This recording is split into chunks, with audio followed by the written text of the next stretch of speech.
युयुत्सु एक धर्मनिष्ठ योद्धा की कथा। जय श्री कृष्ण। स्वागत है आप सभी का इस अद्भुत महाभारत कथा श्रृंखला में। महाभारत एक ऐसा महाकाव्य है जो न केवल युद्ध और पराक्रम की गाथा है, बल्कि यह धर्म, सत्य और न्याय की अमर कहानियों से भरा हुआ है। आज हम आपको एक ऐसे महान योद्धा की कहानी सुनाने जा रहे हैं, जिनका नाम भले ही महाभारत के अन्य पात्रों की तरह प्रसिद्ध न हुआ हो, लेकिन उनकी धर्मनिष्ठा और नैतिकता का उदाहरण सदैव लिया जाता है। ये कहानी है युयुत्सु की, जो धृतराष्ट्र और एक वैश्य महिला के पुत्र थे।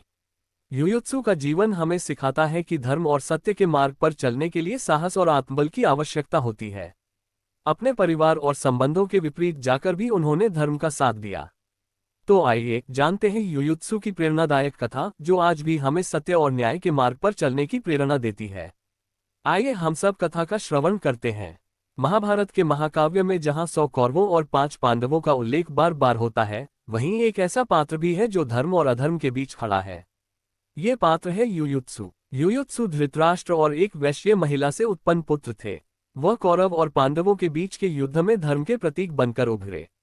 उनकी कहानी सिखाती है कि रक्त संबंधों से ऊपर सत्य और धर्म का महत्व है। युयुत्सु का जन्म और उनका पारिवारिक पृष्ठभूमि। युयुत्सु का जन्म तब हुआ जब धृतराष्ट्र ने अपनी युवावस्था में एक वैश्य वर्ग की महिला के साथ संबंध स्थापित किए। वह गांधारी के 100 पुत्रों के सौतेले भाई थे। युयुत्सु का जन्म उस समय हुआ जब गांधारी गर्भवती थी। ये घटना धृतराष्ट्र की अधीरता और उनकी मानसिक स्थिति को दर्शाती है। युयुत्सु का नाम युद्ध की इच्छा रखने वाला या युद्ध के लिए तैयार के अर्थ में रखा गया। हालांकि ये केवल नाम तक सीमित नहीं था। युयुत्सु के जीवन में धर्म और न्याय के लिए युद्ध करने की इच्छा हमेशा बनी रही। युयुत्सु का बचपन कौरवों और पांडवों के साथ ही बीता, लेकिन उनके साथ व्यवहार में हमेशा भेदभाव किया गया।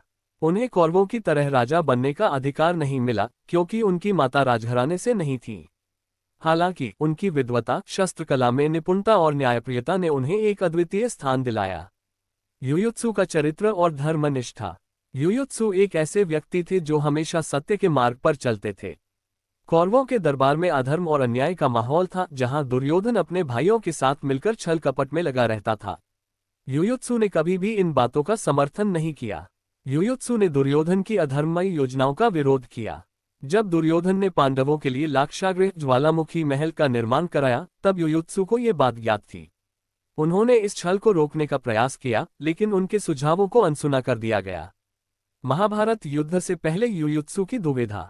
जब महाभारत युद्ध की घोषणा हुई, तब युयुत्सु के सामने सबसे बड़ी दुविधा थी।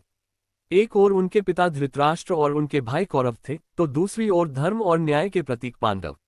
युद्ध के पहले दिन, जब सभी योद्धा अपनी अपनी सेना के साथ खड़े थे, युयुत्सु ने एक ऐसा निर्णय लिया जिसने उनके चरित्र की महानता को दर्शाया। उन्होंने कौरवों का साथ छोड़कर पांडवों का पक्ष चुना। ये निर्णय आसान नहीं था, क्योंकि इसका मतलब था अपने परिवार और जन्मभूमि के खिलाफ खड़ा होना। युयुत्सु का पांडवों के पक्ष में जाना। युयुत्सु ने धर्म और सत्य का मार्ग चुना। उनका यह निर्णय दुर्योधन और कौरवों के लिए एक बड़ा झटका था। दुर्योधन ने उन्हें विश्वासघाती और दासपुत्र कहकर अपमानित किया, लेकिन युयुत्सु अपने निर्णय पर अडिग रहे। युयुत्सु ने पांडवों को कौरवों की कई योजनाओं के बारे में बताया और युद्ध में उनका साथ दिया। वो एक मजबूत योद्धा थे, लेकिन उनकी सबसे बड़ी ताकत उनकी नैतिकता थी। महाभारत युद्ध में युयुत्सु की भूमिका। महाभारत के युद्ध में युयुत्सु ने पांडवों की सेना में रहते हुए कौरवों के खिलाफ लड़ाई लड़ी। उन्होंने युद्ध के दौरान अपनी वीरता और शौर्य का प्रदर्शन किया। युद्ध के दौरान युयुत्सु ने कौरवों की सेना के कई योद्धाओं को पराजित किया। उनकी लड़ाई केवल शारीरिक नहीं थी, बल्कि यह एक नैतिक युद्ध भी था। युद्ध के बाद युयुत्सु का जीवन। महाभारत युद्ध के बाद युयुत्सु कुरु वंश के एकमात्र व्यक्ति थे जो जीवित बचे। युद्ध के बाद युधिष्ठिर ने उन्हें हस्तिनापुर का संरक्षक बनाया। युयुत्सु ने कुरु वंश को पुनः स्थापित करने में महत्वपूर्ण भूमिका निभाई। उन्होंने धर्म और न्याय का पालन करते हुए हस्तिनापुर की सेवा की। युयुत्सु का जीवन इस बात का प्रतीक है कि सत्य और धर्म की राह कठिन हो सकती है, लेकिन यह अंततः विजय की ओर ले जाती है। युयुत्सु की शिक्षा और संदेश। युयुत्सु की कथा हमें सिखाती है कि धर्म और सत्य के लिए खड़ा होना ही सच्ची वीरता है। उन्होंने दिखाया कि रक्त संबंधों से ऊपर न्याय और नैतिकता का स्थान है। युयुत्सु का जीवन हमें ये भी सिखाता है कि कठिन परिस्थितियों में भी सही निर्णय लेना महत्वपूर्ण है। उनका चरित्र उन सभी के लिए प्रेरणा है जो धर्म और सत्य के मार्ग पर चलना चाहते हैं। निष्कर्ष। युयुत्सु की कथा महाभारत का एक अनमोल हिस्सा है। ये हमें धर्म, सत्य और नैतिकता के महत्व को समझने में मदद करती है। युयुत्सु का जीवन एक उदाहरण है कि कैसे एक व्यक्ति अपने चरित्र और नैतिकता के माध्यम से इतिहास में अमर हो सकता है। युयुत्सु के माध्यम से महाभारत यह संदेश देता है कि सत्य और धर्म के मार्ग पर चलने वालों को भले ही संघर्ष करना पड़े, लेकिन अंततः विजय सत्य की ही होती है।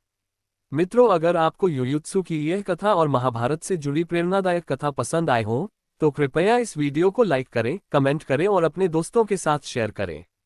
हमें आपकी प्रतिक्रिया का इंतजार रहेगा, क्योंकि आपकी राय हमारे लिए महत्वपूर्ण है। चैनल को सब्सक्राइब करना न भूलें ताकि हम और भी ऐसी धार्मिक और ऐतिहासिक कहानियां आपके लिए लाते रहें। अपनी पसंदीदा कहानियों या विषयों के बारे में हमें कमेंट्स में बताएं, ताकि हम और बेहतर कर सकें। धन्यवाद और सत्य के मार्ग पर चलते रहिए। जय श्री कृष्ण।